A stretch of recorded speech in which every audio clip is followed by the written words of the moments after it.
ખેડૂત ભાઈઓ, આપણે ગઈકાલે આપણા ઘઉંના પાકમાં ઝીંક તત્વની પૂર્તિ ક્યારે આપવી અને કેટલા પ્રમાણમાં આપવી એના વિશે ચર્ચા કરી.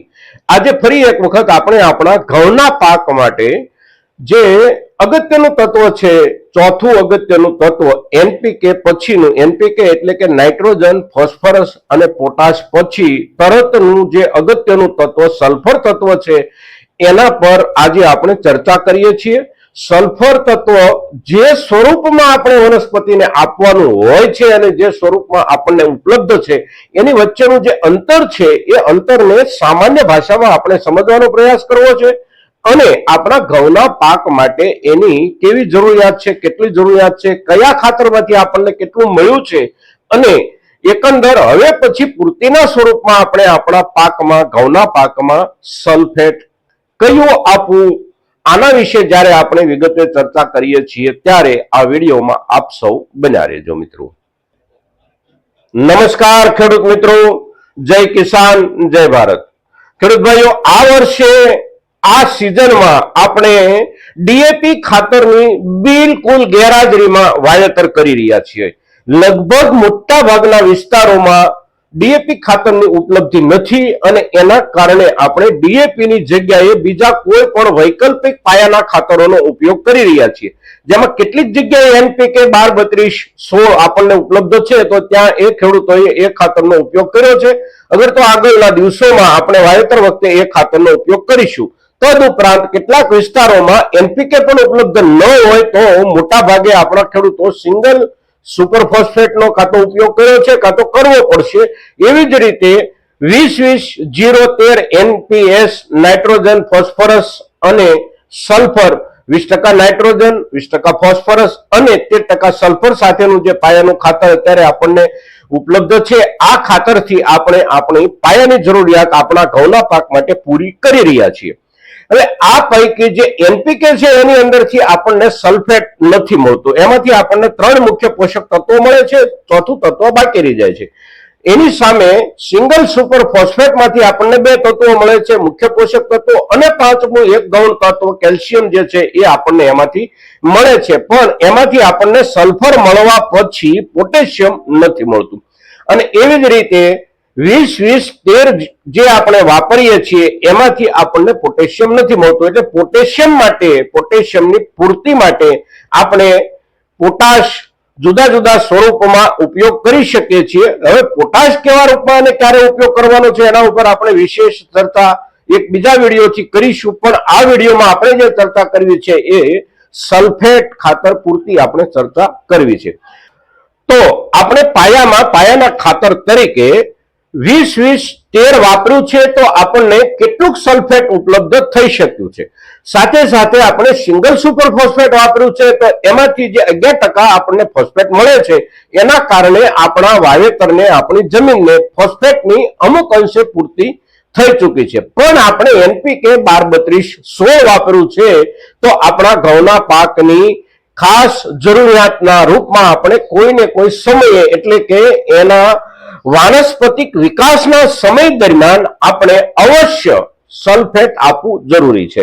હવે સલ્ફેટ જ્યારે આપણે આપવાની વાત કરીએ છીએ ત્યારે સલ્ફેટમાં આપણને એક દાણાદાર સલ્ફેટ, જેને આપણે ટીકડીના સ્વરૂપમાં જોઈએ છીએ, એક દાળના સ્વરૂપમાં, એ વાસ્તવમાં સલ્ફર છે, શુદ્ધ સલ્ફર છે.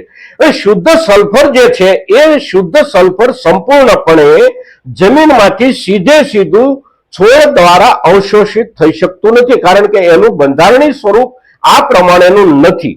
એટલે જમીનમાં આપ્યા પછી ખૂબ લાંબા સમયે એના ઉપર જમીનમાં રહેલા સૂક્ષ્મ બેક્ટેરિયા એક પ્રકારની પ્રક્રિયા કરે અને પ્રક્રિયા કર્યા પછી એનું સલ્ફેટમાં રૂપાંતર થાય અને સલ્ફેટમાં રૂપાંતર થયા પછી જ આ તત્વ આપણા છોડને માટે ઉપલબ્ધ અવસ્થામાં આવે છે.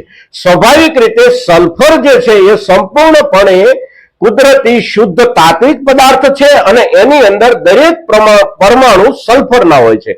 દરેક પરમાણુ જે સલ્ફરના હોય છે એ સંપૂર્ણપણે તાત્વિક શુદ્ધ સલ્ફર આપણી વનસ્પતિ માટે ઉપલબ્ધ સ્વરૂપમાં નથી.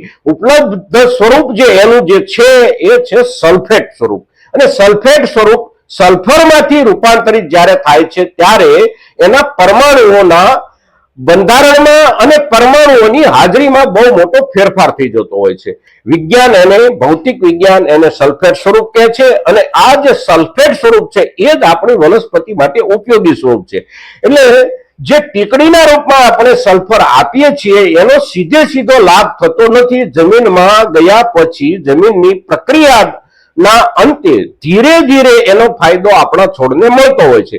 પણ આપણા છોડને સીધો જેનો લાભ મળે છે એ સલ્ફેટ સ્વરૂપનું જે સલ્ફર છે એ આપણને ખાતરોમાંથી મળે છે. કારણ કે ખાતરોમાં જે કાંઈ ખાતરોમાં આપણને સલ્ફેટ મળે છે એ સલ્ફરમાંથી સલ્ફેટમાં રૂપાંતરિત થયેલું સલ્ફરનું સ્વરૂપ છે અને એ સ્વરૂપ આપણને સિંગલ સુપર ફોસ્ફેટમાંથી મળે છે, 20-20-13 માંથી મળે છે અને તદ ઉપરાંત આપણે એમોનિયમ સલ્ફેટ નામનું જે ખાતર વાપરીએ છીએ જેને આપણે મોરસ્યું ખાતર કહીએ છીએ એની અંદર નાઇટ્રોજન અને સલ્ફરનું જે મિશ્રણ છે એ નાઇટ્રોજન એની અંદર 21% છે અને સલ્ફેટ એની અંદર 24% છે અને નાઇટ્રોજન અને સલ્ફેટનું જે શ્રેષ્ઠ સંયોજનિક સ્વરૂપ છે એ સ્વરૂપમાં આપણને એ ખાતર ઉપલબ્ધ છે અને તેથી આપણા છોડને આપણે સલ્ફેટની જે એની પ્રક્રિયા દરમિયાનની જરૂરિયાત છે એ જરૂરિયાતને સમયસર પૂરી કરવા માટે